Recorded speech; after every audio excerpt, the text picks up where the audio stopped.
Okay, this is a response from a viewer who is watching the third step of my Rubik's Cube tutorial, which shows how to place middle edge pieces.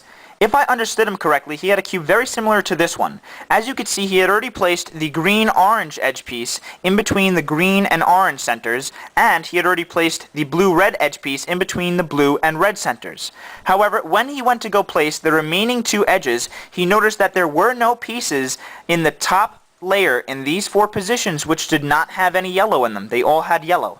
That's because the green-red piece and the blue-orange edge piece were already in the second layer. However, they had been switched. So the blue-orange piece was in between the red and green centers, and the green-red piece was in between the orange and blue centers. So this is very similar to the situation demonstrated in my third step where that red-blue piece was flipped. However, it's slightly more involved, and I felt it was a good situation to post a video for since other viewers might experience a similar situation. What you want to do is first separate either of the incorrectly placed edges from the corner piece that they are next to. So we could start with either this piece or we could start with this piece. It doesn't matter. As long as you work with them one at a time. You want to fix them one at a time. So let's start with this piece here. What we're going to do is basically put them on the right side here. You can also put them on the left, but I like to put it on the right. So I'm going to put it on the right, and then we're going to perform a move similar to the one in the second step. So I'm going to turn the right face clockwise, the top face clockwise, and the right face counterclockwise. So let me do that one more time. I'm going to turn the right face clockwise, or up, the top face clockwise, and the right face counterclockwise. Now what that has done is it lifted those two pieces from here to over here. Now to separate this orange, blue, white piece from this incorrectly placed red, green piece, we're going to place this corner piece down like we did in the second step. So we want to match up this blue color diagonally with its center. Now the white is facing the left side, so we do the move that corresponds with the left side, which is left, up, or counterclockwise, top towards us, or counterclockwise. So now we should see that white line, and then we bring the left side back down. Now you'll see that this blue, white, orange corner piece has been separated from that red, green edge piece. Now what we're going to do is place this red, green edge piece where it needs to go, over here. As you'll notice, the blue, orange edge piece is there, so we're going to kick it out when we do that. So in order to place it, you match it first with its center color, which it already is matched. But if it wasn't, what we're going to do is match this color on the side, which is red, with its center color, which is also red. Now you hold that center and you see where this piece needs to be placed, which is over here. So if it needs to go to the right, we're going to hold the center and turn it away from where it needs to go, which is to the left. We then look at the color on top, which is green, and we lift the green side while still holding that red center. That's very important. So we lift the green side up, or right, clockwise. Then we turn the top face clockwise, or towards us.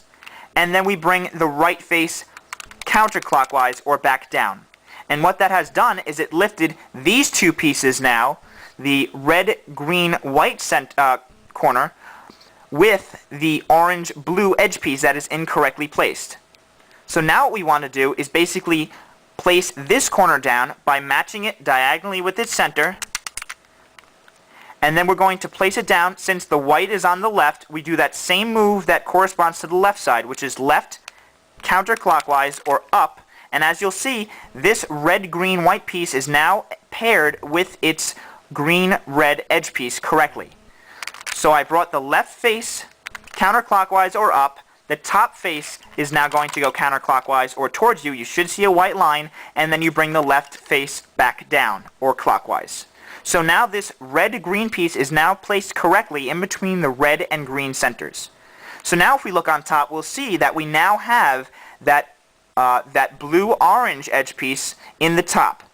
So now what we do is we're going to place this piece down over here in between the orange and blue centers. So we first match it up with its center color, which it already is matched, but again, if it wasn't, we're going to twist the top until this color on the side, which is orange, is matched with its center color, which is also orange. We see that it needs to go in between the orange and blue centers, so we hold the orange center, turn it away from the blue side by twisting the top, then we look at the color on top, which is blue.